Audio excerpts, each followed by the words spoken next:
అంచేది వ్యష్టే సమష్టే ఇది వేదాంత రిండిమక. ఈ సమష్టి భావం పెంచుకుంటే భారతదేశం బ్రహ్మాండంగా ఉంటుందండి. చక్కగా వ్యవసాయం చేసుకునేవాళ్ళు మా గోదావరి జిల్లాల మహానుభావులు అందరూ చేపల చెరువులు పెట్టేశారు. ఎందుకని? సమష్టి భావం లేదు. నేను బాగుపడాలి, పోతే నాకేం దేశం ఎవడికి కావాలే పోనే అని శుభ్రంగా 25 ఎకరాల చెరువులు, 30 ఎకరాల చెరువులు. ఇవాళ మీరు వెళ్ళి గుంటూరు, కృష్ణా సహా గోదావరి జిల్లాలన్నీ తిరగండి, అన్ని చేపల చెరువులే. పైగా వాటి రహస్యాలు మీకు తెలుసు. 3-4 ఏళ్ల తర్వాత వ్యవసాయానికి పనికిరావు, అటు చేపలకి పనికిరావు. మొత్తం పాడైపోయింది. ఇవాళ అన్నం లేదు తినడానికి, బియ్యం ధర పెరిగిపోయింది, రైతు బాగుపడడం లేదు, వ్యవసాయం మొత్తం పాడైంది. ఇవాళ ఎందుకు పాడైందండి? వ్యష్టే సమష్టి ఎక్కడిది మనకి? ఎవడు చేస్తాడు వ్యవసాయం, ఏం కలిసి వచ్చింది అని మొత్తం అన్నం పెట్టేటువంటి పొలాలను తీసుకెళ్ళి చేపలను పండి, ఆ చేపలు ఏమైనా మనం తిన్నామా? లండన్కి పంపేవాడు ఒకడు, అమెరికాకి పంపేవాడు ఒకడు. బుద్ధి ఉందా లేదా మనకు? అసలు వాడెవడో తినడం కోసం మన భూములు నాశనం చేసుకుంటాం. అసలు అర్థం కదండి ఇది. మన పిల్లలు ఏం చదవాలి? మనందరికీ మెడిసినే చదవాలి, ఇంజనీరింగే చదవాలి. ఇంకో చదువు మనం చదివించామండి? మొహమాటం లేకుండా మాట్లాడుకుందాం. సైన్యంలో మనం చేర్పించామా? ఒకవేళ పిల్లాడు ఏదైనా నాకు సైన్యంలో చేరాలని ఉందంటే, వద్దురా, అనవసరపు రిస్క్ ఎందుకు వచ్చింది? మరి సైన్యంలో ఎవరు చేరాలండి? ఏమీ రానివాడు వెళ్ళి సైన్యంలో చేరితే పాకిస్తాన్ వాడు ఆటాడుకోడమ్మా మనతో. దేశభక్తి, దైవభక్తి రెండూ మూర్తిభవించిన ఒక సుభాష్ చంద్రబోస్ లాంటి వాడు కుర్రాన్ని మనం తయారు చేసి సైన్యంలో చేరిస్తే అది కర్తవ్యమా? లేకపోతే మనం అమెరికాలకి పంపేసి, ఆస్ట్రేలియాలకి పంపేసేసి మా వాళ్ళందరూ బాగున్నారండి? ఏం బాగున్నారు మీరు అనుకుంటారు, అక్కడ నాకు తెలుసు ఎంత బాగున్నారు. ఇది స్వార్థమా కాదా? నిజాయితీగా మాట్లాడుకుందాం. పిల్లలు బాగుండాలి, పిల్లలు బాగుండాలి. మీ పిల్లలు మా పిల్లలు అన్నీ కలిపే కదండి భారతదేశం. ఇవాళ అది బాగులేదే. నిన్న మనం చెప్పుకున్నదేమన్నా, ఉన్నవాడు ఉన్నతోద్యోగి స్టేట్స్లో, లేనివాడు గల్ఫ్లో ఉన్న కూలి, బద్ధకస్తులెల్ల భారతాంబిక పాలు ఎట్లు బాగుపడునో ఈ ధరిత్రి. బాగా తెలివితేటలు ఉన్నవాడు అమెరికాలో, ఆస్ట్రేలియాలో ఉన్నాడు. కష్టపడి పనిచేసేవాడు దుబాయ్లో ఉన్నాడు, కువైట్లో ఉన్నాడు. పని కూడా చెయ్యనివాడు, తెలివితేటలు లేనివాడు ఇక్కడే ఉన్నారు. మరి దేశం ఎలా అభివృద్ధి చెందుతుంది? మనకెందుకండి? ఎవరు మట్టుకోవాలి మనకెందుకు? వేదాంతం ద్వారా నేర్చుకోవలసింది వ్యష్టే సమష్టే రేకత్వాత్. వ్యక్తులైనటువంటి మనమంతా ఇంత స్వార్థానికి పాల్పడబట్టే సమష్టి భారతదేశం ఇవాళ దెబ్బతినేసింది. నరేంద్ర మోడీ కాదంటే నారాయణమూర్తి దిగొచ్చినా దీన్ని బాగు చేయలేడు. ఆ స్థితికి తీసుకెళ్ళిపోయాం మనం పూర్తిగా. దీన్ని ఎవరో ఒకరి మీద గెంటేస్తున్నాం. వారెవరో ప్రధానమంత్రో ముఖ్యమంత్రో ఎవరో చెయ్యాలి, వారే సీపురెట్టు ఊడవాలి, మనం చెత్త పోస్తూ ఉంటాం. లేకపోతే ఆయన సరిగ్గా చేయలేదండి, ఏడాది అయింది, ఏం చేయాలి? మనం ఏం చేసాం ఈ ఏడాదిలో ఆలోచించుకుందామండి. ప్రధానమంత్రి కూడా మనకు అనవసరం. మనం ఏం చేసాం? ఎక్కడ వేసిన కొంగళే అక్కడే ఉన్నాం మనం కూడా. మనము ఏం చేయాలా? మరి వారిని ఎలా అంటామండి? పోనీ మనం వెళ్ళి ఉందామండి పీఠం మీద. ఆర్టీసీ కార్మికులకు మంత్రి పదవి ఇచ్చి అర్జెంటుగా ఆర్టీసీ సమ్మెను పరిష్కరించమనండి, దండం పెట్టేద్దాం. ఆలోచించాడు. కార్మికుడిలాగే ఆలోచిస్తాడు, మంత్రిలాగే ఆలోచిస్తాడు. బస్సు ఎక్కేవాడు ఎలా ఆలోచించాలి? సరిగ్గా మంచి సమయం చూసుకుని ఎంసెట్, వేసవకాలం, ఉక్కపోత అన్నీ ఉండగా సమ్మె చేస్తారు. నమశివాయ, నమస్కారం. ఎవరి హక్కులు వారి ఈ దేశంలో. సమష్టి భావన ఉంటే చెయ్యరండి. కనీసం జాలి ఉంటుంది, సానుభూతి ఉంటుంది. అయ్యో చేయొచ్చు. కానీ ఇప్పుడు పిల్లల పరీక్షలు ఎంత యాతన పడిపోయారండి ఎంసెట్ పిల్లలు. ఇంకా రేపు తెలంగాణలో ఏం పడిపోతారండి. ఆలోచన చేద్దాం. అన్నామనుకోండి, మా గొడవ మీకేం తెలుసునండి, అసలు మా గురించి ప్రస్తావించడానికి మీరెవరండి? ఏం మాట్లాడకూడదమ్మా, అన్నీ వదిలేద్దాం. ఉట్టి వేదాంతం చెప్పుకుని ప్రసాదం పుచ్చుకుని వెళ్ళిపోతాం. ఎవరిని ఏమీ అనకూడదు. కార్మికులను అనకూడదు, ప్రభుత్వాన్ని అనకూడదు, ఆడవాళ్ళని అనకూడదు, మగాళ్ళని అనకూడదు, కుర్రాళ్ళని అనకూడదు, పిల్లల్ని అనకూడదు, పెద్దలను అనకూడదు. మనకి ఉపన్యాసం దేనికి? నాకు అప్పుడప్పుడు చాలా విరక్తి వస్తుంది, మానేద్దాం అని. కానీ ఇగో ఇందాక చెప్పేమో ఎల్లాలో ఓ కుర్రాడు వచ్చి నాకు మీరు మెడిసిన్ ఇచ్చి మంది ఇచ్చారండి, నేను బాగున్నానండి. ఆ కుర్రాడు వచ్చి నాకున్న సందేహాలన్నీ తీరిపోయే నాకు ధైర్యం కలిగిందండి. ఆ ఇద్దరు వ్యక్తుల కోసం నేను జీవితాంతం మాట్లాడతా, నాకేం భయం. ఓ 1,00,000 మంది వచ్చి నాకు సర్టిఫికెట్ ఇవ్వక్కర్లేదు ఇక్కడ. అటువంటి యోగ్యతాపత్రం ఒకటి చాలు. హనుమత్ ప్రసాద్ గారి కృతజ్ఞుడిని గొప్ప సన్మానం చేశారు ఆయన. మీకు తెలిసింది చెప్పండి. చెప్పారు చక్కగా, కాళ్ళ దగ్గరికి వచ్చి చెప్పారు. ఇంకేంటండి కావాల్సింది? అది సన్మానం. ఆలోచించడం మానేశాం మనం. మొదట్లోనే చెప్పారు శంకరాచార్య, వ్యష్టి సమష్టి, సమష్టి వ్యష్టి రూపముద్వము పదార్థము సర్వసమ్మతవు సమిష్టిరీశ్వరో వ్యష్టిర్జీవో వేదాంతరిండిమఖ. సమష్టి వ్యష్టి అని 2 ఉన్నాయ్యా. సమష్టి భావన నీకు కలిగితే నువ్వు దేవుడివి. నీ గురించే నువ్వు ఆలోచిస్తే నువ్వు జీవుడివి. ఏం కావాలో తెలుసుకో. దేశం కావాలి, నాకు ధర్మం కావాలి, తెలుగు భాష కావాలి అని మనం ఆలోచిస్తే మనం దేవుడు. ఏదేమైపోతే నాకే, మన కుటుంబం మనకు కావాలి అంతే, అంటే మన జీవుడు. ఇప్పుడు ఇది మన చేతిలో ఉందా, వారి చేతిలో ఉందా? ఇది ఒక్కటి మనం తెలుసుకోవడం మానేసేస్తే ఏది తమలదండి. బ్రహ్మ సత్యం జగన్మిథ్యా జీవో బ్రహ్మైవ నాపరక జీవన్ముక్తస్తు తద్విద్వాన్ ఇది వేదాంత డిండిమక.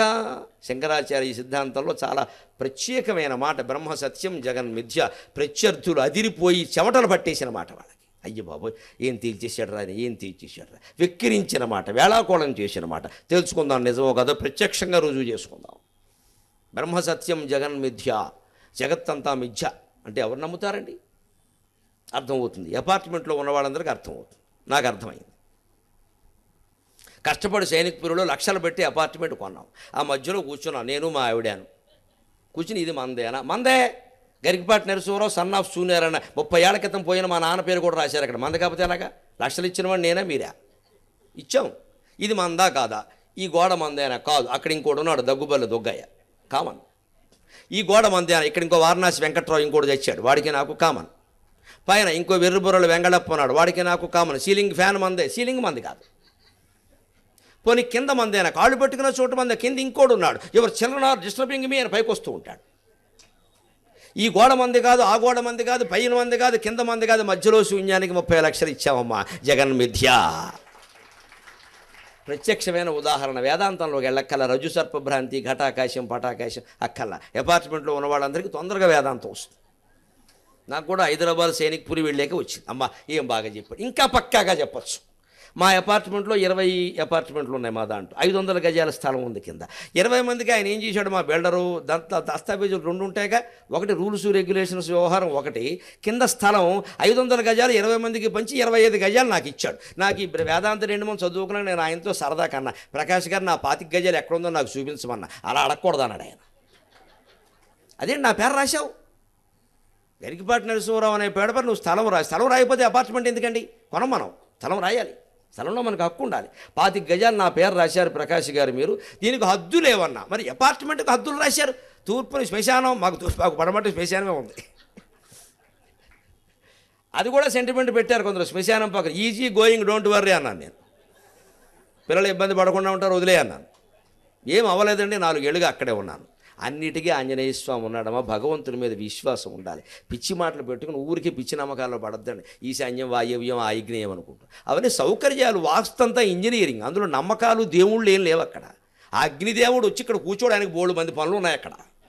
ఆగ్నేయంలో అగ్ని, వాయవ్యంలో వాయువు వచ్చి కిటికీలో కూర్చుంటారా? ఆయన కోపం వస్తుంటే, కోపం వచ్చేవాడు దేవుడు ఎలా అవుతాడండి? అర్థం లేని మాట. కోపం ఏమిటండి దేవుడికి? ఏం ప్రచారాలు ఇవన్నీ? మనకి వీళ్ళు భయపెడుతున్నారు మనని. దేవతలు అనుగ్రహిస్తారమ్మా, ఎప్పుడు కోప్పడరు. దేవతలంతా తల్లి లాంటివి. అది ఇంజనీరింగ్. దాన్ని మనం పెంచుకున్నాం బాగా. అందుకని ఇంకా 500 గజాల స్థలంలో నా పేరు 25 గజాలు మీరు పేరు రాశారు. దస్తావేజుల మీద ఉంది నా పేరు 25 గజాల స్థలం. ఇప్పటికీ ఆ దస్తావేజు నా దగ్గర ఉంది. అది నాకు చూపించండి, హద్దులు చెప్పండి అంటే చెప్పరే. ఇంతకీ ఆ స్థలం నా ఉన్నట్టా లేనట్టా? కాగితాల మీద ఉన్నట్టు, వాస్తవంగా లేనట్టు.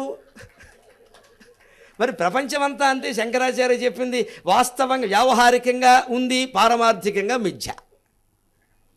ఎంత గొప్ప సిద్ధాంతం అండి అద్వైతం. ఇంకో సిద్ధాంతం దీని ముందు నిలబడుతుందా? ఎలా నిలబడుతుందండి? లాజిక్ లేకుండా. అన్నీ పోతాయి. కానీ వైకుంఠం ఒకటి ఉంటుంది. అదేమో నాగార్జున సిమెంట్తో చేశారు, నాకు అర్థం కాదు. అది పోతుంది, ఏముండదు అక్కడ. అక్కడికి వెళ్ళి మనం కూర్చుంటాం, విష్ణుమూర్తిని చూస్తూ. అబ్బే కుదిరే పని కాదండి అది. దాన్ని సాలోక్యం అంటారు ముక్తిలో. అది ఒక రకం. మళ్ళీ అక్కడ ఎవడో మనకంటే కొంచెం ముందు కూర్చుంటాడు. వీడు ముందుకు ఎందుకు వచ్చాడో అనగానే వాడు ఏకాదశి వ్రతం చేసాడు. ఓహో మనం వచ్చి చేయలేదని అయిపోయింది. రాగద్వేషాలు వచ్చాయి. ఇంకెందుకు వైకుంఠం? వైకుంఠం ముక్తి కాదు, కైలాసం ముక్తి కాదు. నో క్వశ్చన్, సమస్య లేదు. వైకుంఠపాళి చూసుకోండి. 115, 117 ముక్తి కాదు. 121 దాటితేనే ముక్తి. ఆ 121లో అహంకారం దాటే వరకు ముక్తి లేదు. అది పోగొట్టుకోగలగాలి. అంచేది అర్థమైపోయింది. అది కింద స్థలం మంది కాదా? అది తెలియదా? కాగితాల మీద రాశారా ఊరికే? మా అందండి 30 లక్షలే మనకు కాకుండా పోయే, ఏది మంది కాదు ఇక్కడ. ఆ 30 లక్షలు పోనీ ఖచ్చితం అనుకుందామండి. ఇవాళ అమ్మితే ఏమో కేసీఆర్ గారి దయ 16 వస్తాయో 17 వస్తాయో. అంచేది అవి శాశ్వతం కాదు. అది మిథ్యే, అన్నీ మిథ్యే. ఇంక అర్థం ఏంటండి? జీవితం మిథ్య కాదు. పక్కా చెప్పలేదండి శంకరాచార్య. బ్రహ్మ సత్యం జగన్మిథ్య. నువ్వేదో ఇల్లు అనుకుని అందులో ఉంటున్నావు అనుకునే భావన ఉంది చూడు, అంతే. ఇది భావనాత్మక నాయన. ఎప్పుడైతే దాన్ని అమ్మేసావో ఇంకా అది లేదు నీకు. పైగా అపార్ట్మెంట్తో ఒక ఇబ్బంది ఏమిటంటే, సొంత ఇల్లు అయితే మీరు దాన్ని పగలగొట్టుకోవచ్చు, వేరే కట్టుకోవచ్చు, అందులో చెక్క తలుపులన్నీ పట్టుకెళ్ళచ్చు. అపార్ట్మెంట్లో కిటికీ కూడా ఊస కూడా పీకడానికి వీలేదు, పక్కవాడు వస్తాడు, గోడ షేక్ ఇస్తున్నట్టు. ఆ కిటికీ అంటే నాకు చాలా ప్రేమ, నా ఇష్టం అంటే, అబ్బో అలా అంటే అలాగంటాడు. అపార్ట్మెంట్ రూల్స్లో అదొకటి. ఏమీ పీకడానికి లేదా, లాగడానికి లేదా, పోవడం తర్వాత పక్కనటండి, ఉండగా కూడా మనకు కూడా రాదా ఈ అపార్ట్మెంట్ని మనం, మాకు సొంత ఇల్లు అండి. పుట్టి అబద్ధం, అది సొంత ఇల్లు ఎలా అయిందండి అపార్ట్మెంట్? మరి కాదని అంటామా? ఆయన ఇంట్లో ఉంటున్నాడు కాబట్టి ఉన్నట్టే, అది నిజం కాదు కాబట్టి లేనట్టే, కూడా రాదు కాబట్టి. అంచేత జగన్ మిథ్య, అనుమానం ఏముందండి? బ్రహ్మ సత్యం జగన్ మిథ్య జీవో బ్రహ్మైవన అపరక. కొడుకుని కన్నాం, వాడిని పెంచుతున్నాం, కొడుకు అనుకున్నాం, వాడు పెద్దవాడు అయ్యాడు, వెళ్ళిపోయాడు, వాడు దారిని వాడు ఉన్నాడు, కొంతమందిని తగ్గిపోలా అనుకోవడం మానేలా. అడ్డాల్లో పెట్టాలి కానీ అడ్డాల్లో కాదమ్మా, నువ్వే చెప్పలా సామెత ఇక్కడ. కొంత తగ్గిందా లేదా? అసలు ఆ కొడుకు అనేవాడో కూతురు అనేవాడో పుట్టనే లేదు, మనకేమైనా బంధం ఉందా? అంచేత పుట్టినా కూడా అంతే ఉంటారు, వెళ్ళేవాడు వెళతాడు, ఉంటేవాడు ఉంటాడు. అంటే జీవన్ ముక్త స్తుతద్ విద్వాన్ ఇది వేదాంత ఇది వేదాంత డిండిమఖ న మతాభినివేశిత్వాత్ న భాషావేశమాత్రతః ముక్తిర్వినా ఆత్మవిజ్ఞానాత్ ఇది వేదాంత డిండిమఖ. మన శరీరాన్నే మర్చిపోతే కానీ ముక్తి లేదు అని స్పష్టంగా వేదాంతం చెబుతుంటే, అజ్ఞానులైన మనం ఏం చేస్తున్నామంటే, ఒకడు ఈ మతం అంటాడు, ఒకడు ఆ మతం అంటాడు, ఒకడు మెళ్ళో రుద్రాక్షలు వేస్తాడు, ఒకడు మెళ్ళో తులసిపోసలు వేస్తాడు, ఒకడు అడ్డబొట్టు పెడతాడు, ఒకడు నిలువుబొట్టు పెడతాడు, ఆ నిలువుబొట్టు మళ్ళీ ముక్కు మీదకి ఒకడు లాగుతాడు, మూతి మీదకి ఒకడు లాగుతాడు, గుండు సగం వరకు ఒకడు లాగుతాడు, వెనక వరకు ఒకడు పెడతాడు. 10 రకాలు చేశారు మొత్తం చూసుకోండి. ఇవి నిలబడతాయండి? శంకరాచార్య చెబుతున్నారు, నా మతాభినివేశిత్వాత్. నువ్వు ఎన్ని మతాలు కనిపెట్టినా, ఎన్ని రకాల భాష్య చిహ్నాలు పెట్టినా నీకు జ్ఞానం కలగదు. ఇవన్నీ ఊరికే ఎదుటివాళ్ళని మాయ చేయడానికి. ఇదో వర్గం, ఇదో గుంపు, అదో మెయింటైన్. ఇక్కడ వీళ్ళే ఉండాలండి. ఎవరు చెప్పారండి? నేను మొహమాటం లేకుండా చెబుతున్నా, ఏ దేవాలయంలోనైనా ఉండవలసింది స్మార్తులు ఉండాలి. శైవులు కాదు, వైష్ణవులు కాదు, స్మార్తులు ఉండాలి. రమ్మనండి చర్చకి, బహిరంగంగా చర్చిద్దాం శాస్త్రం ప్రకారం. ఎవరి మీద మనకి ద్వేషం లేదు. స్మృతి స్మార్తం, శృతి శ్రౌతం. జరగవలసింది స్మార్తులు. స్మార్తం ప్రకారం విభూతి రేఖలే ఉంటాయి. ఆయన అన్నిటికీ పనికొస్తాడు. రామాలయంలో ఆయనే, వెంకటేశ్వర ఆలయంలో ఆయనే, బాబాగారి ఆలయంలో ఆయనే, ఆంజనేయ స్వామి ఆలయంలో ఆయనే. విభాగాలు ఎందుకు వచ్చాయి? మన వర్గం పెంచుకోవాలంతకంటే లేదు. బహిరంగంగా మాట్లాడితే అంతే. నాకు అలా మాట్లాడి వాడు పీక తీసినా సరే పరమసత్యం ఇది. స్మార్థం. ఇవాళ ఆ స్మార్థం అడుగంటిపోయింది. ఎందుకంటే ఏదో నామం పెట్టుకుంటే కానీ ఉద్యోగం రాదు. ఇప్పుడు పెట్టుకో, అందరికి పెట్టాయి, కానీ నీకు జ్ఞానం రాదు. నా మతాభినివేశిత్వాత్. నువ్వు ఎన్ని మతాలు కొత్తగా సృష్టించు. కొత్త దేవుళ్ళని చాలామందిని సృష్టించాం మనం, పేర్లు అనవసరం. మహిమలు చెబుతున్నాం, మాయలు ఉన్న దేవుడి దగ్గర ఎందుకు లేదండి ఆ మహిమ? అంటే మనం రూపం భ్రమలో పడ్డాం. ఫలానా కొండకి వెళ్ళినప్పుడు ఫలానా రూపాన్ని చూసినప్పుడు ఏదో జరిగింది కాబట్టి అంతా రూపంలో ఏం లేదయ్యా, మహిమ నీ మనస్సులో ఉంది. ఆ రూపాన్ని నువ్వు గాఢంగా నమ్మడం వల్ల అది జరిగింది. నువ్వు గాఢంగా ఈ మైకు స్టాండ్ను నమ్మితే అది దేవుడు అవుతుంది. That is philosophy. బద్దలు కొట్టి చెబుతాను. రూపాలన్నీ ఒక్కటే. దీన్నే దేవుడు మీకు లెక్క. కాశీఖండం చదువుకోండి, కాళహస్తి మహోత్సవం చదువుకోండి. ఒక గొల్లవాడు ఉంటాడు, మేకలు కాసుకుంటాడు. వాడు శివరాత్రి యజమాని సెలవీయలేదు. ఏం చేయాలో తెలియక బాధపడుతూ ఉంటే ఒక సన్యాసి కనపడ్డాడు. ఎవడు కనపడతారండి? శివుడు తప్ప. సన్యాసి కనపడి, ఏమిట్రా ఏడుస్తున్నావు అంటే, ఇవాళ శివరాత్రి మా యజమాని నాకు సెలవు, ఇలా శివుడు గుళ్ళోకి వెళ్ళలేకపోతున్నా అంటే ఆయన అన్నట్ట, మరి ఆ మేక పెంటికలు చూడరా, అవన్నీ శివలింగాలే ఉన్నాయి కదమ్మా, ఎవరైనా ఒక శివలింగానికి అభిషేకం చేస్తారు, నువ్వు 1000 శివలింగాలకి చేయించురా అంటే, నాకెవరూ చెప్పలేదు, నేను చెబుతున్నాను కదరా కాషాయం కట్టుకుని చేయరా అన్నట్ట.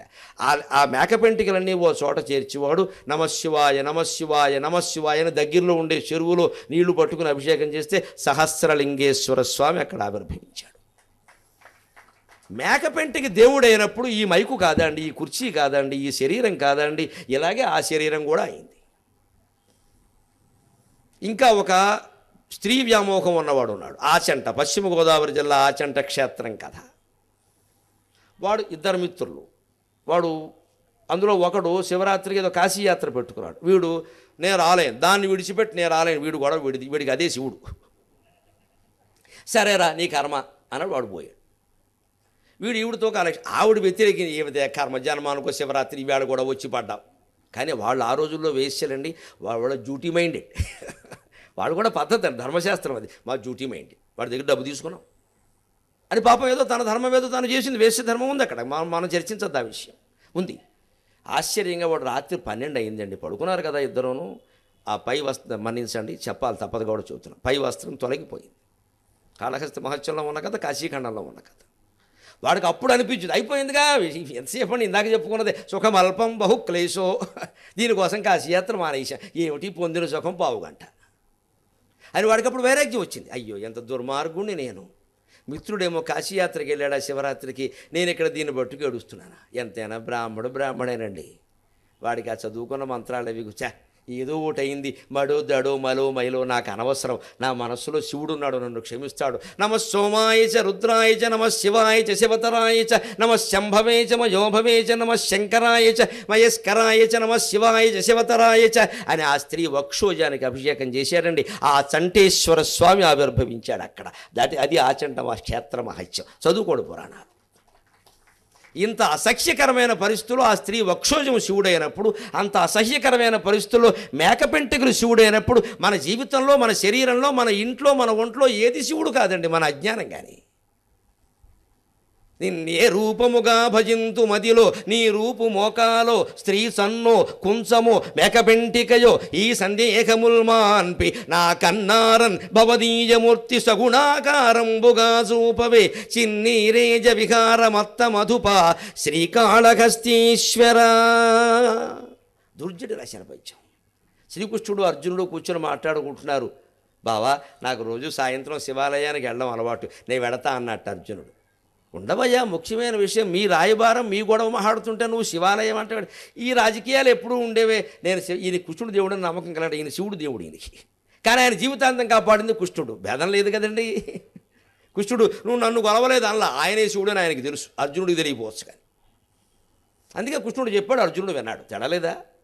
అందుకని ఆయన శివాలయం వెళ్ళాలంటే కృష్ణుడు అన్నట్ట ఈ పంచెల పైకి లాగి, ఈ మోకాలు చూడు శివలింగంలాగా ఎలా ఉంది, టైం అయిపోతే ఇక్కడ చేయి అభిషేకం అన్నట్టు. అవునా చేయవయ్యా నీకెందుకు అన్నట్ట.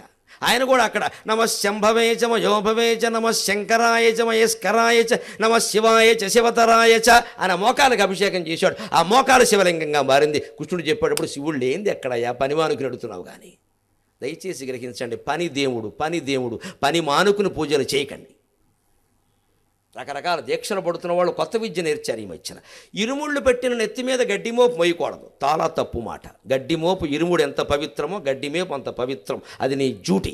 ఇరుముడు ఇవాళ ఉంటుంది, 40 రోజులకు పోతుంది. గడ్డిమోపు శాశ్వతంగా ఉంటుంది. ఆ గడ్డి వల్ల మనం ఎంత అన్నం తింటున్నాం గ్రహించాలి. మన వర్క్, మన పనికి సంబంధించిన వస్తువులు సామాన్లు మొయ్యడం ఉందే, నాబోటిగాడు ఓ భాగవతం పుస్తకం పట్టుకోవడం ఉందే, అది నా తల్లి పాదాలకి సేవ చేసినంత పుణ్యం. నేను దాన్ని బుక్కుగా భావిస్తే ఎలా కుదురుతుందండి, నా జీవితమే దాని మీద ఉన్నప్పుడు. అందుకే ట్యాంక్ బండ మీద విగ్రహాలు పగిలితే గుండె పగిలి ఏడ్చాను నేను. నన్నయ్యని తిక్కరని పట్టుకుని పగలగొట్టాక నేనేవనండి ఏడవకుండా ఉండడానికి, నేను సాహితీ వితంతువునయ్యా, నాకు ఈ ఆభరణాలు అక్కల్లా అని ట్యాంక్ బండ మీద విసిరి బారేశా. ఎందుకని నన్నయ్య తిక్కన నాకు సాగించింది. వాళ్ళ మాటలు చెప్పుకుని కదా నేను బతుకుతున్నది. వాళ్ళని చంపేశారు అక్కడ. నేను సౌభాగ్యం, నన్ను వితంతువునే, అనుమానం ఏముంది. వితంతువులు ఎవరో ఆభరణాలు పెట్టుకోరు, నాకు అక్కర్లేదని చెప్పా. 2 ఏళ్ళే మళ్ళీ కిరణ్ కుమార్ రెడ్డి గారు పెట్టాక మండల బుద్ధప్రసాద్ గారు వచ్చి ఇంటికి వచ్చి బతిమాలితే పెట్టుకున్నామండి. అయితే మానేసా, మొహమాట లేదు. మేము వేసామండి, మీకోసం పెట్టామండి, మీరు పెట్టుకోండి అంటే పెట్టుకున్నాను నేను ఖచ్చితంగా. మీ చేతులు చూడలేకపోతున్నామండి, బోసుగా ఉన్నాయి. సరిగ్గా 2010 మార్చి 10 నుంచి 2011 మార్చి 10 నుంచి 2013 మార్చి వరకు మీరు టీవీలో కార్యక్రమాలు చూసుకోండి. చేతికి ఏం ఉండదమ్మా, పెళ్లినాటి ఉంగరం మాత్రమే ఉంది, అది తీయకూడదు, అది ఆవిడిది, నాది కాదు. అంతకుమించి ఏం లేవు, మెళ్ళ గొలుసుకోవడం లేదండి, మొహమాటమే లేదు. మళ్ళీ బుద్ధప్రసాద్ గారు సాక్షాత్ ఇంటికి వచ్చి మేము చూడలేకపోతున్నామండి, చాలా అన్యాయం జరిగింది, మా తప్పులు మాకు గుర్తొస్తున్నాయి, మీరు వేసుకోవాలి అంటే ఆ పెద్ద మనిషి సాంగత్యం వల్ల ఆయన ఎందుంటే గౌరవం, పోలేండి పెట్టారుగా విగ్రహాలు వేసుకుంటా, నాకేం ద్వేషమే ఉంది. ఎందుకు భావిస్తున్నావమ్మా సమష్టే ఏకత్వాత్ అని. నేను డిండి వల్ల చదువుకున్నాను, నేను ఇంకోలా ఆలోచించలేదు. నన్నయ్య చచ్చిపోతే నాకే, తిక్కన విగ్రహం పగల కొడితే నాకే అని నేను అన్నం తినడం నాకు అమ్మ నాన్న నాకు అది నేర్పలా. వాళ్ళ మీద బతుకుతున్నాం, వాళ్ళకి జరిగిన అవమానం మంది కాదా అండి? ఎంతమంది స్పందించాం ట్యాంక్ బండి మీద, దానికి ఇక్కడ కూర్చొని డిస్కషన్ చేశాం. కానీ సాహిత్యవేత్తలే స్పందించలేదు, మిమ్మల్ని అనుకోవడం ఎందుకు? దాని మీద బతుకుతున్న వాళ్ళే స్పందించాలి. మాకు ఖాతాలు పోతాయండి అని ఒకడు, మాకు సినిమాలు పోతాయని ఒకడు అడ్డంగా నరికేద్దండి విధవాళ్ళని. సినిమాలు ముఖ్యమా నన్నయ్య విగ్రహం కంటే, తిక్కన విగ్రహం కంటే? వాళ్ళ సినిమాలు మనం చూస్తున్నాం, వాళ్ళకి డబ్బులు ఇస్తున్నాం మనం ఇవాళ. ఎందుకంటే సమష్టి భావన లేదు మనకి. మన జీవితాలు బాగుంటే చాలు, పోతే పోనీ విగ్రహమేగా. రేపొద్దున ఈ విగ్రహానికి అపకారం జరిగినంతే హనుమత్ ప్రసాద్ గారు చూసుకుంటాడు మనకే. ఇప్పుడు ఎంతమంది వచ్చారో అంతమంది రావాలి. ఇక్కడ ఎవరైనా ఒక్క సెంటు భూమి ఎవరైనా నడు రోడ్డు మీద ఉంది కదా అని ఆక్రమించడానికి వస్తే ఎంతమంది వచ్చి అక్కడ తోడు నిలబడాలి. అది అభయాంజనేయ స్వామి అంటే. దానికి ఒక కమిటీ ఉంది, లాయర్లు ఉన్నారు. వాళ్ళు మనం ఏం చేస్తాం ఇక్కడ? మనం ఏం చేస్తామండి? అప్పుడు దేవాలయం భూములు ఎవడు ఆక్రమిస్తారండి? సమిష్టి భావన ఉండాలి. అది వేదాంతం. మెట్ట వేదాంతం కాదు నేను చెప్పేది. 3 రోజులు ఇక్కడ గొంతు చీల్చుకొని ఈ పాటికి పారిపోయేవాళ్ళు లేతే. సమిష్టి భావన రావాలి మనకి. దేశం కోసం దైవం కోసం బతకడం మానేసి దేహం కోసం బతుకుతామండి. సిగ్గులేని బతుకు. నా భాషావేశమాత్రతగా ప్రవచనాలు, అవధానాలు, ఉపన్యాసాలు ఇవి ఏవి భగవంతుడిని మాకే చూపించట్లా. మీకెక్కడ చూపిస్తాయి? అజ్ఞానం. మన అజ్ఞానం ఎంత గొప్పది అంటే ఏం చెప్పని, సోది చెప్పని, సొల్లు చెప్పని, అనర్గళంగా మాట్లాడకుండా ఆకుండా మాట్లాడేస్తే అయ్య బాబోయ్ ఎంత పండితుడు. అదో క్యాసెట్ అమ్మా, అనవసరంగా నమ్మకండి. అదో క్యాసెట్, అదో కళ. ఇంత చేసి ఏం చెప్పాడు? పావు గంట సేపు బత్తాయి పండు అలవడం, అరగంట సేపు అరటిపండు అలవడం చెప్పాడు. అక్కడ ఏం చెప్పరా? దానికి మనం సపోర్ట్ అయ్యి బాబోయ్ అది సరస్వతీదేవి అలా మాట్లాడదు. మనకు అజ్ఞానం చేసుకుంటున్నాం. అక్కడ పాండిత్యం అంటే పాండిత్యం. గ్రంథాలు చదవాలి, శ్లోకాలు ఉదహరించాలి, ఉదాహరణలు చెప్పాలి, నవీన జీవితాన్ని చూడాలి, ప్రాచీన జీవితాన్ని చూడాలి. పండితులు ఎవడో తప్పు అటువంటి పెద్దవాళ్ళు ఉన్న చోట అయ్యో తప్పు చెప్పాడు ఆయన అనుకుంటే నాకు శాపం కాదది. ఖచ్చితంగా శాస్త్రం చెప్పాలి. మరి అలాంటి మీరు చాలామంది ఆధునిక జీవితంలో ఉన్నారు. ఉదాహరణలు చెప్పాలి. లేదా అపార్ట్మెంట్ ఉదాహరణ ఎందుకండి? వారు సంతోషిస్తారు ఘటాకాశం పటాకాశం అంటే. కానీ మీకు నాకే అర్థం కాలేదు. ప్రాచీనం ఆధునికం ఇన్ని జరిగితే పండితులు, అది ప్రవచనం. మనకు అదంతా ఎందుకు? అసలు ఏం అక్కర్లేదని వినాయకుడు యొక్క తొండం మీ ఇంట్లో కుడివైపు ఉంటే చాలు సమస్త సంపదలు చప్పట్లు. ఇంతకంటే అజ్ఞానం ఉందా? తొండాన్ని బట్టి మన బతుకులు ఉంటాయా? అసలు ఏనుగు తొండం ఒకలా ఉంటుందా అండి? అజ్ఞానంతో మాట్లాడుతున్నారు. కానీ అది కుడివైపు ఎడంవైపు లెక్క.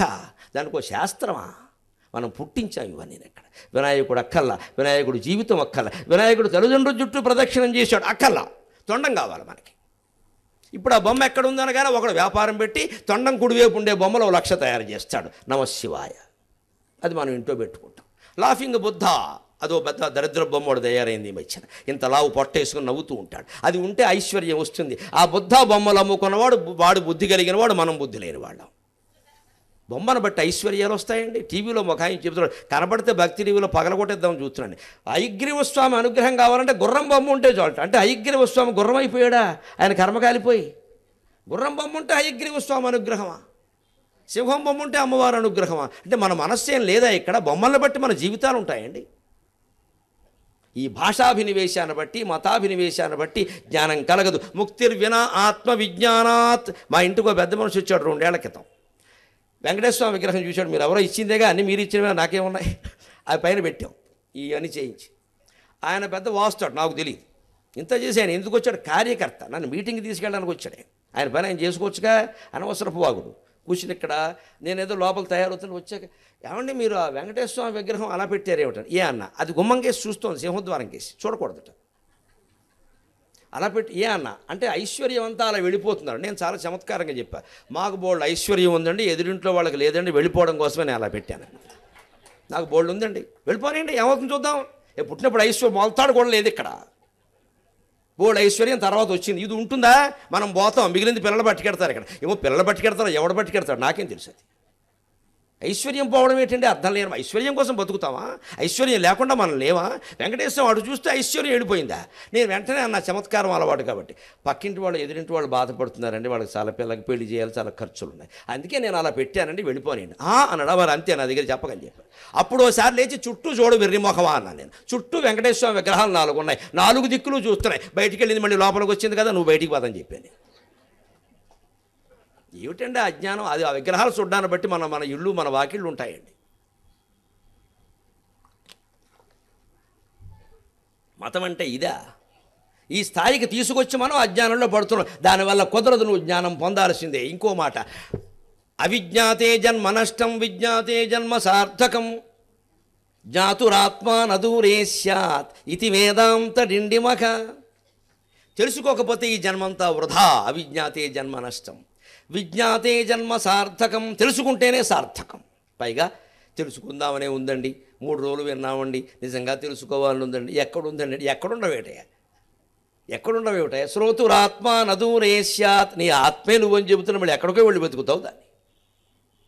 ఇక్కడ వెతకాలి గుండెల్లో సరిగ్గా ఆ అంతర్ముఖుడు కావాలి ఖచ్చితంగా. దాన్నే మంత్రపుష్పంలో చెబుతారు. పద్మకోశ ప్రతీకాశుకం హృదయం చాప్యధోముఖం అధో నిశ్చ్యా వితశ్చాంతే నాభ్యాముపరితిష్టతి జ్వాలమాలాకులం భాతి విశ్వస్యాయతనం మహతు సంతతగుం శలాభిస్తు లంబత్యాకోశ సన్నిభం తస్యాంతే సుశిరగుం సూక్ష్మం తస్మిన్ సర్వం ప్రతిష్ఠితం తస్య మధ్యే మహానగ్ని విశ్వార్చిర్విశ్వతోముఖః సోగ్రభుగ్వ్యభజన్ తిష్టన్నాకారమజరః కవిః తిర్యగూర్ధ్వం అధశాయి రశ్మయస్తస్య సంతత సంతాపయతి స్వం దేహం ఆపాదతలమస్తకః తస్య మధ్యే వహ్నిశిఖ అణీయోర్ధ్వా వ్యవస్థితః నీలతో యదమధ్యస్థ విద్యుల్లేఖేవ భాస్వర నీవారశూకవత్తన్వి పీతాభాస్వత్యనూపమా తస్యాశిఖాయా మధ్యే పరమాత్మా వ్యవస్థితః స బ్రహ్మ స శివః స హరిః సేంద్రః సోక్షరః పరమస్వరాటు.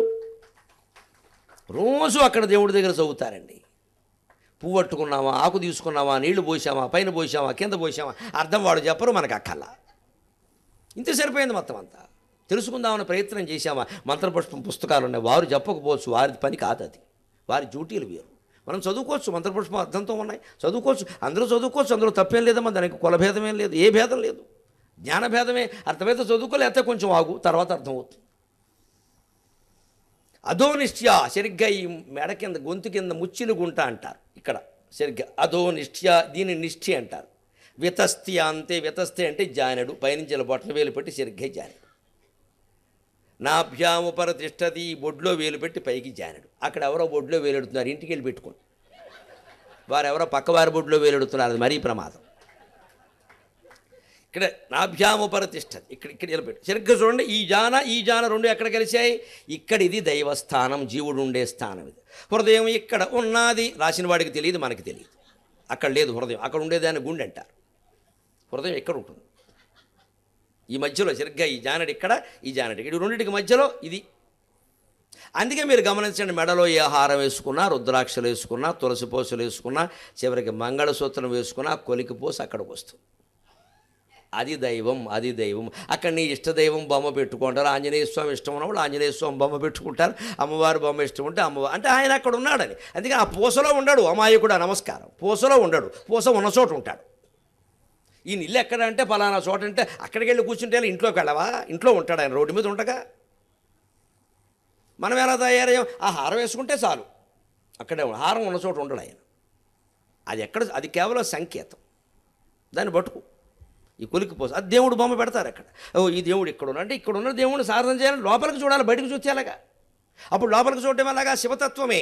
లోపల ఎముకలే కదా, రక్తమే కదా, మాంసమే కదా. ఈ చర్మం తీసేస్తే కట్టేసుకుంటే ఏం లేదు కదా, ఆ ఉన్నదేమిటో తెలుసుకోవాలి కదా, అదే నేను కదా అంటే అప్పుడు అదే శివుడు అని అర్థమైపోలా. అందుకని ఇది తెలుసుకోవాలి పడుకుని ప్రతివాడు. దీనికి పూసలు దండలు ఇవన్నీ ఎందుకోసం? సంకేతం కోసం, జస్ట్ టెక్నికల్. అంతకంటే వాడికి ఏ ప్రయోజనము ఉండదు. అమ్ముకునే వాడికి ఉంటుంది, మనకేం ఉండదు. వాడు మళ్ళీ ఈ డబ్బంతా పట్టుకెళ్ళి ఏ సినిమా ఇది ఇస్తాడు, నమ శివాయ, అయిపోయింది మొత్తం. చాలామంది అంతే, మీరు దొంగ వ్యాపారాలు చేసిన వాళ్ళు అందరూ అంతే. జనాన్ని మాయ చేసి వ్యాపారాలు చేసిన వాడు పనికి మాలిన హీరోని పెట్టి సినిమా తీస్తాడు, మొత్తం అంతా పోతుంది. ఎందుకంటే చేసిన దొంగ వ్యాపారం. ఎందుకు జనాన్ని మాయ చేస్తున్నావు? నా సొమ్ము రూపాయి కూడా పోదండి, నేను జనాన్ని చైతన్యవంతులను చేస్తున్నా, నాకు ఆ నమ్మకం ఉంది ఖచ్చితంగా. నా సొమ్ము పోతే ఆంజనేయ స్వామిని నిలబెట్టి అడుగుతా, నేనేం తప్పు చేశానా అని అడిగితే ఖచ్చితంగా 5 లక్షలు, నాకు ప్రత్యక్ష ఉదాహరణ చెబుతున్నా. అపార్ట్మెంట్కి సొమ్ము ఇస్తే 5 లక్షలు పోయాయి మధ్యలో. హైదరాబాద్ ఇంకా కొనకముందు ఇచ్చాం, వెళ్ళింది. అడ్వాన్స్ తీసుకున్నారు, బిల్డింగ్ నాకు కట్టివ్వలేదు. 6 నెలలకు కట్టరు, 2 ఏళ్ళు అయినా కట్టరు. ఏదో నిమిత్త మాత్రంగా ఫోన్ చేశాను, నాకు ఇవన్నీ ఆలోచించడం చేతగా. చెప్పాను కదా, ఓ డేట్ పెట్టా, ఏడాది టైం ఇద్దాం, ఇవ్వకపోతే ఆలోచిద్దాం అంతే. ఏడాది తర్వాత ఆలోచించడం ఒకటే నిర్ణయం, మళ్ళీ ఆలోచించడానికి అయిపోయింది, మనశ్శాంతి అంతే. ఇంట్లో వాళ్ళు ఏమైనా కదిపినా ఏడాది తర్వాత అని చెప్పాను కదా, మాట్లాడకండి అంతే. మీకు ఎందుకు, నేను చూసుకుంటానుగా, మీకు ఏం కావాలి పట్టుకెళ్ళండి. లేదా అస్తమానా విషయం చర్చించామనుకో, ఇదివరకు ఒకసారి ఇలాగే 1,00,000 కోల్పోయింది గుర్తొస్తుంది, అంతకుముందు చిన్నతనంలో ₹10 బిళ్ళ జేబులోంచి పడిపోయింది గుర్తొస్తుంది. మన జాతకం ఏమిటో ఎప్పుడూ ఇంతే, ఇక అయిపోయింది డిప్రెషన్. దీనికి అవకాశం ఇవ్వకూడదు వేదాంతం చదివితే. అయిపోయింది, ఏడాది అయింది, వాళ్ళు ఇవ్వాలా, ఎందుకు ఇస్తారండి, పడేవి పడాలి కదా. నేను అమ్మవారి బొమ్మ దగ్గరికి వెళ్ళా, మా ఇంట్లో చెక్క బొమ్మ అంది, అంతకంటే అదేం పీఠం కాదు, శ్రీచక్రం కాదు. నేను నమ్మాను అంతే. చెప్పానుగా, నమ్మితే మైకు మహావిష్ణువు అవుతుంది, నమ్మాలంతే. చెక్క బొమ్మ అమ్మవారు అలా నిలబడి ఉంటుంది. ఆవిడంటే నాకు ఇష్టం. అక్కడ కాళ్ళ దగ్గర గణపతి కూర్చుంటాడు. నేను ఎప్పుడు ఆవిడ మా అమ్మ, ఆ గణపతి నేను ఆరాధన చేస్తాను. ఆవిడ దగ్గరికి వెళ్ళి ఒక్కటే, అమ్మ నేను కష్టపడి అవధానాలు చేసి ఉపన్యాసాలు ఇచ్చి సంపాదిస్తే 5 లక్షలు నాకు పోతే నువ్వు చూస్తూ ఊరుకుంటావా? మనుషుల దగ్గరికి వెళ్ళడం నాకేం పనండి? పోలీస్ స్టేషన్కి లాయర్ దగ్గర అమ్మవారి దగ్గర ఎదురుగా బొమ్మను కూర్చోబెట్టి నువ్వు ఎందుకు ఊరుకుంటావమ్మా? అందుకని ఓ పని చెప్పా, 5 లక్షలేమి 5 కోట్లెదను వ్రాసి ఎమ్ము నీదు పదయుగమ్ము. 5 లక్షలు కాదమ్మా, కష్టపడి సంపాదించి అడుక్కుని హైదరాబాద్ అంతా 5 కోట్లు ఇస్తా. నీ 2 కాళ్ళు నాకు రిజిస్ట్రేషన్ చేసి, నువ్వు ఎవరన్నా పత్రికలో నీ భక్తులు ఎవరంటే గరికపాటి నరసింహారావు ఒక్కడే అని చెప్పాలి, మళ్ళీ ఇంకోటి ఉండదు ప్రపంచంలో, నేను ఒక్కడే, నా స్వార్థం అది. నాకు రాసిచ్చే రిజిస్ట్రేషన్ చేసి 5 లక్షలు పోతే నువ్వు చూస్తూ ఊరుకుంటావు. తల్లివేయండి, నేను అమాయకుడు, నేను ఏం చేయాలి? ఇక్కడ వాళ్ళు ఇవ్వట్లేదు, వీళ్ళు దెబ్బలాడమంటావా? 5 లక్షలేమి 5 కోట్లెదను వ్రాసి ఇమ్ము నీదు పదయుగమ్ము. ఎంతమంది చేయు ఎన్ని మోసములైన మనసు చేయు మోసమునకు నీడే. నా మనస్సు నన్ను మోసం చేయడం వల్ల ఈ జన్మ వచ్చిందమ్మా. అంతకంటే ఎవరు మోసం చేస్తారు? మనస్సు మాయలో పడ్డాము, అంతకంటే ఎవరు మోసం చేయలేరు కదా తల్లి. ఆశ్చర్యం అండి. బడాయి కోసం చెప్పట్లా, మీకు చివరిగా భగవంతుడి మీద గాఢమైన నమ్మకం కలగడం కోసం చెబుతున్నా. నా చెక్కబొమ్మ అమ్మవారు నాకు 15 రోజుల్లోగా 5 లక్షల వడ్డీతో సహా నా ఇంటికి వచ్చేసే వెంటనే, వడ్డీతో సహా 3 వచ్చి కాళ్ళు ఎట్టుకుని. ఎంత ఆశ్చర్యకరమైన పరిణామం. నేను దండం పెట్టి పద్యం రాసే, ఇప్పటికీ పద్యం అలా ఉంది. రాసి వెంటనే మన్నాడు హైదరాబాద్లో మణికొండలో అవధానం జరిగింది. డీజీపీ అరవిందరావు గారు పృచ్ఛకుడుగా ఉన్నాడు. నేను ఉండమన్నాను ఆయన్ని. ఆయనకి తెలుగు సంస్కృతాలు మంచి పండితుడు ఆయన ఏదో పద్యం చెప్పమని నేను చెప్పా. ఆయన సంతోషించాడు. మనకన్నీ బోళాగా మాట్లాడడం అలవాటు కదా ఉన్నవన్నీ. అందుకని హైదరాబాద్ వచ్చామండి, సైనిక్పురంలో అపార్ట్మెంట్ కొన్నాం, ఇక మీరు అభిమానులు పాపం కంగారు పడక్కలేదు, మీ దగ్గరికి వచ్చా అన్న. ఆయన విని తర్వాత కిందకి దిగాక సైనిక్పురి అంటారు ఏమిటండి, ఇదివరకు ఏఎస్ రావు నగర్ అని చెప్పారు కదా అన్నాడు. అది వెళ్ళిందండి 5 లక్షలు అన్న. అప్పుడు వెళితే మేమేం చేస్తాం ఇక్కడ, మీకు డీజీపీ ఒక కాగితం ఇవ్వండి నేను చూసుకుంటానండి. ఆయన ఎవరన్నారండి? ఆయన నేను అడిగానా? ఒక కాగితం ఇవ్వండి నేను చూసుకుంటా, మీ ఫ్రెండ్షిప్ మాకు దేనికండి, అలా ఊరుకుంటారంటే ఇవ్వండి కాగితం అన్నాడు. నేను ఆయనకు ఒక కాగితం ఇచ్చా. ఆయన నేరాడిమట్ట పోలీస్ స్టేషన్ ఎస్ఐ వెంకటరెడ్డి గారు ఆయనకు ఫోన్ చేసి గరికపాటి నరసింహారావు గారు తెలుసా అన్నాడు. రోజు టీవీలో చూస్తున్నాడు, మహానుభావుడు అన్నాడు. మహానుభావుడు అయితే ఆయనకు ఉపకారం చేయమన్నాడు. అంతే ఆయన దగ్గరికి వెళ్ళి కాగితం ఇచ్చా. 3 పార్ట్నర్లు ఇచ్చాడు. ఆయనకి బాకీ కాదు, మీరు నాకు బాకీ చూసుకోండి, 3 రోజులు టైం అన్నాడు. 3 చెక్కులు రాసి ఇచ్చేశారు.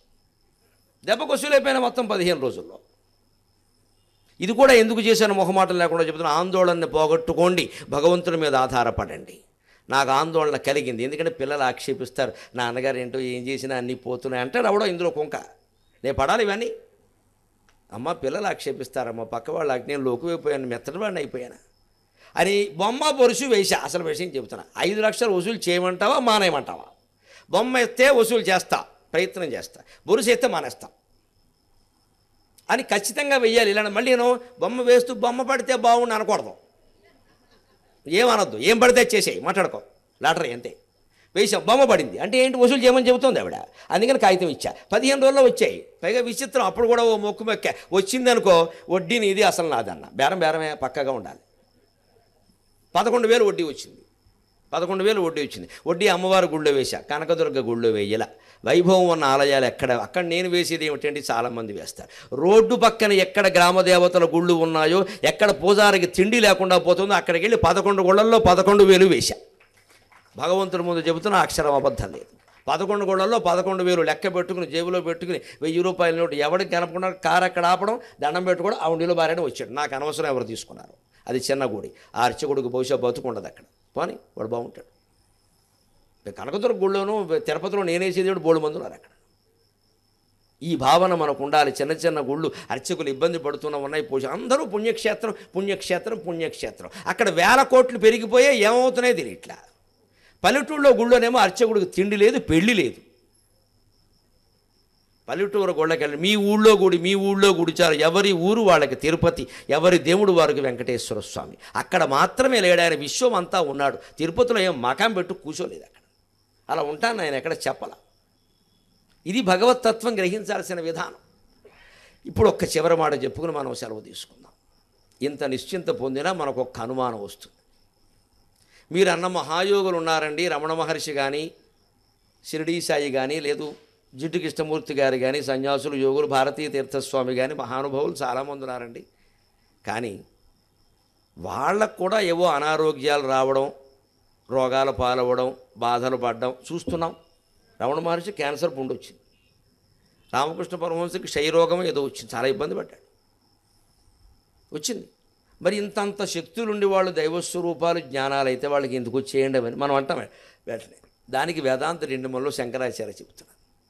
స్వకర్మపాశ వశగ ప్రాజ్ఞో అన్యో వా జనో ధ్రువం ప్రాజ్ఞ సుఖం నయేత్కాలం ఇది వేదాంత డిండిమఖ. ప్రాజ్ఞుడైనా సరే, జ్ఞాని అయినా సరే, రమణ మహర్షి అయినా సరే, రోడ్డు మీద వెళ్ళే అజ్ఞాని అయినా సరే, స్వకర్మపాశ వశక. అందరూ పూర్వజన్మ కర్మపాశానికి వశులే, అందులో ఏం తేడా ఉండదు. ఈ జన్మలో జ్ఞానం పొందారు కదా అని పూర్వజన్మ చేసినవి రద్దు కావండి, అది గ్రహించండి. జ్ఞానం పొందితే ఏమవుతుంది? ప్రారంధం ఎప్పుడూ రద్దు కాదు, సంచితం పోతుంది. చెప్పుకున్నాం మనం, సంచితం పోతుంది. సంచితాగామి కర్మాణి దక్ష్యతే జ్ఞానవర్ణిన. ప్రారంధం అనుభవించాల్సిందే. అది ఆ క్షయరోగమో, ఆ క్యాన్సర్ పుండో, ఆ అనారోగ్యమో ఏదైనా సరే, ఒకవేళ వికార శరీరం ఉంటే అదో ఏదైనా సరే, అది ఆ జన్మలో ఆయన అనుభవించి తీరాల్సిందే, ఎంత గొప్ప జ్ఞాని అయినా సరే. అందుకే వస్తాయి. మనకు ఆ విషయం తెలియక ఏమంటాం మనం, బాబాగారు ఆయన మహిమలు చేశారు, చివరిలో అలా అయిపోయారు. అదంతే. ఆయన అక్కడ చూపించలేదు మహిమ. ఆయనకు అవసరం లేదు, ఆయన వెళ్ళిపోదలుచుకున్నాడు. అనవసరపు విమర్శలు చేయొద్దు. బాబాగారు గొప్ప జ్ఞానాన్ని పంచిపెట్టాడు సనాతన సారథి పత్రిక ద్వారా, దాన్ని చదవండి. బాబా భక్తులు అలా కాదు, ఎంతసేపు కనపడగానే మా ఇంట్లో విభూతి రాలింది, మా ఇంట్లో ఉసిరికాయలు రాలే, ఇదే గొడవ. ఎంతసేపు ఏమీ రాలకపోతే బాబా కాదండి, ఏదో ఒకటి రాలాలా? ఈ మహిమలు మాయలు ఎవరు చర్చించుకున్నా ఈ మహిమలు ఈ మాయలే. అంటే అందరూ మహిమ జరిగితే కానీ దేవుడు కాదా? అది రుజువు చేసుకోవాలా. రమణ మహర్షి శివలింగాలు సృష్టించలేదమ్మా, ఎక్కడా వచ్చుకుంట తప్ప ఏం పెట్టుకోలేదా పెద్ద మనిషి? మహిమ చేయకపోతే మీరు దేవుడు కాదంటారా? జ్ఞానం మహిమ కాదా? జ్ఞానాన్ని మించిన మహిమ ఉందా? రామకృష్ణ పరమహంస ఏమి సృష్టించలేదండి ఈ లింగాలు విభూతులను, వాళ్ళు ఎవరు దేవుళ్ళు కాదా? ఏం ఆశ్చర్యకరమైన సమాజం అంటే మంది. మహిమల్ని మీరు నమ్ముతారు కాబట్టి లేని మహిమలు అందరూ చాలామంది చూపిస్తున్నారు హస్తలాఘవం ద్వారా చక్కగా. ఓ స్వామీజీ మన ఇంటికి వస్తామంటారు, ముందు భక్తుడు వస్తాడు, ఆ రూమ్ అంతా చూస్తాడు, అరేంజ్మెంట్ చేస్తాడు. కళ్ళారా చూసి చెబుతున్న వ్యక్తి పేరు చెప్పను, దయచేసి మాయలో పడకండి. భక్తుడు వస్తాడు, ముందు వాళ్ళ అసిస్టెంట్ వస్తాడు, అంతా రూమ్ అంతా మేము అలంకరించాలండి, వారు ఇక్కడ కూర్చోవాలి కదా అంటాడు. మనం అలా వదిలేస్తాం, మనం అక్కడికి వెళ్ళను. చక్కగా అక్కడ ఒక విగ్రహాలు ఏవో ఉంటాయి, ఆయనకి ఇచ్చే గది, మనం దేవుడు బొమ్మ ఉన్న విగ్రహం పెడతాం కదా, ఆ వినాయకుడు బాకు దండ వేస్తాడు పట్టుకొచ్చి, ఆ దండలో చిన్న ఉంగరం పెడతాడు. ఈ స్వామీజీ అక్కడే కూర్చుంటాడు. అందరూ భజనలు చేస్తూ ఉంటారు. ఈయన అలా అలా తీసి ఉంగరం తీసి ఇలా తీసి భక్తుడికి ఇస్తాడు. ఇంక ఈ భక్తుడు అల్లల్లా ఆడిపోతాడు. అది అక్కడి నుంచి ముందే తెచ్చుకున్న ఉంగరం. ప్రత్యక్షంగా నేను కాకినాడలో చూసి చెబుతున్న వ్యక్తుల పేరు చెప్పను, మనకి విషయం ప్రధానం, దయచేసి మాయలో పడకండి. ఈ ఉంగరాలు తీయడం, వాచీలు తీయడం పెద్ద విషయాలు కావు.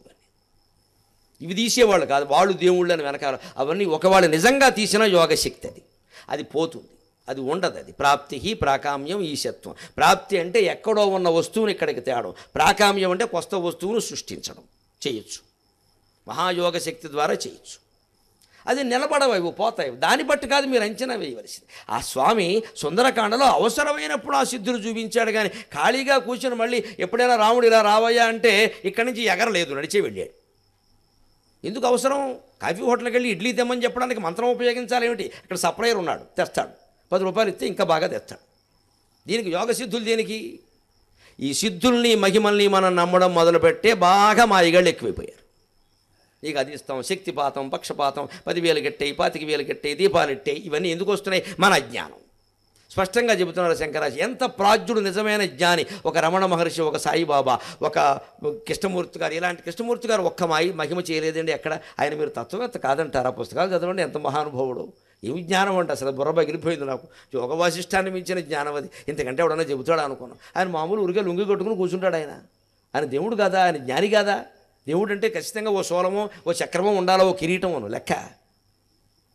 ప్రాజ్ఞ వాళ్ళందరూ స్వకర్మపాశ వశక, వాళ్ళు కూడా ఒక కర్మపాశానికి వశులే, అందులో తేడా. కానీ ప్రాజ్ఞ సుఖం నయేత్ కాలం. అంత క్యాన్సర్ పుండు వచ్చినా రమణ మహర్షి నవ్వుతూనే ఉన్నాడు. మీరు గమనించండి.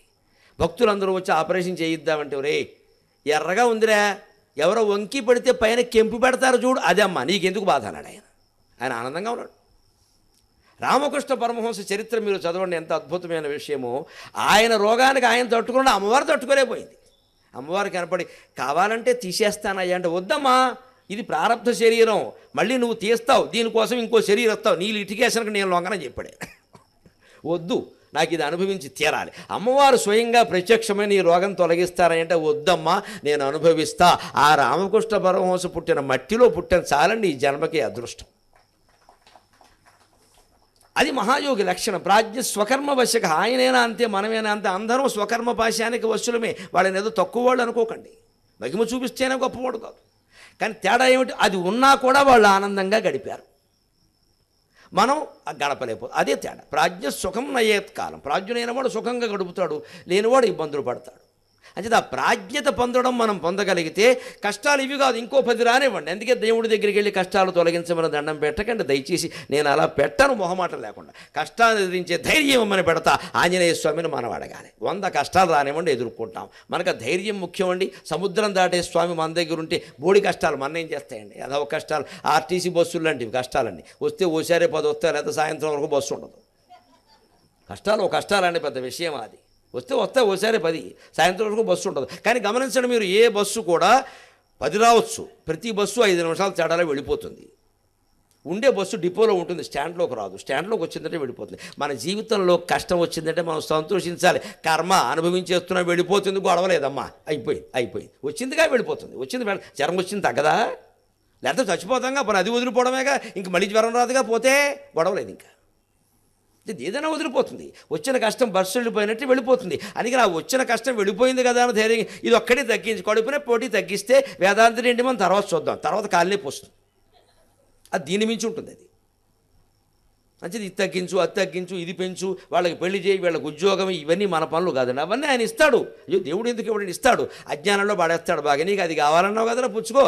దాంతోపాటు చాలా వస్తాయి. మరి అమ్మాయి పెళ్ళిని దండం పెట్టామనుకోండి, అమ్మాయికి పెళ్లి చేస్తాడు. అల్లుడు యమధర్మరాజుని ఇస్తాడు. ఎందుకంటే నువ్వు ఆ విషయం చెప్పలేదు అక్కడ.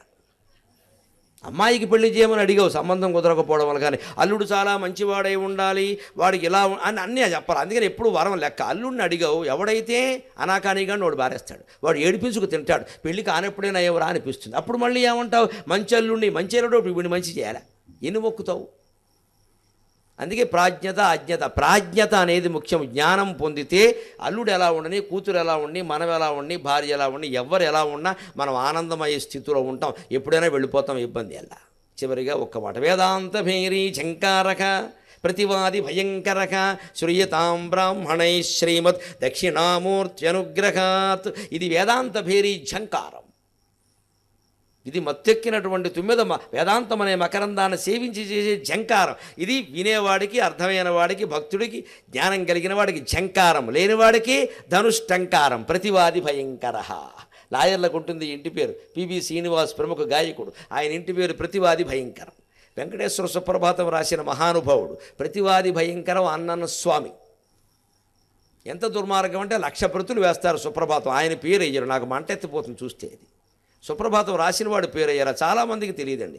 ప్రతివాది భయంకరం అన్నన్న స్వామి ఒక తమిళ పండితుడు రాశాడు. ఆ స్తోత్రం, ఆ ప్రపత్తి ఎంత అద్భుతమైన శ్లోకం అండి. ఒక కౌశల్య సుప్రజారామ ఒకటే రామాయణం నుంచి తీసుకున్నారు. మిగిలినవన్నీ ఆయన సొంతంగా రాశాడు. ఇన్ని లక్షల ప్రతులు వేస్తారు టీటీడీ వాళ్ళు, ఆయన పేరు అయ్యారండి. ఏం దారుణమో ఎవరికి తెలియదు ఆ విషయం. నేను చాలా చోట సభలో చదువుతా, మాకు తెలియదండి. ఎంత పాపాత్మలం అండి మనం. కవి పేరు తెలియకుండా కథ చెప్పుకుంటామా? కవులు అంత లోకుగా ఉన్నారా?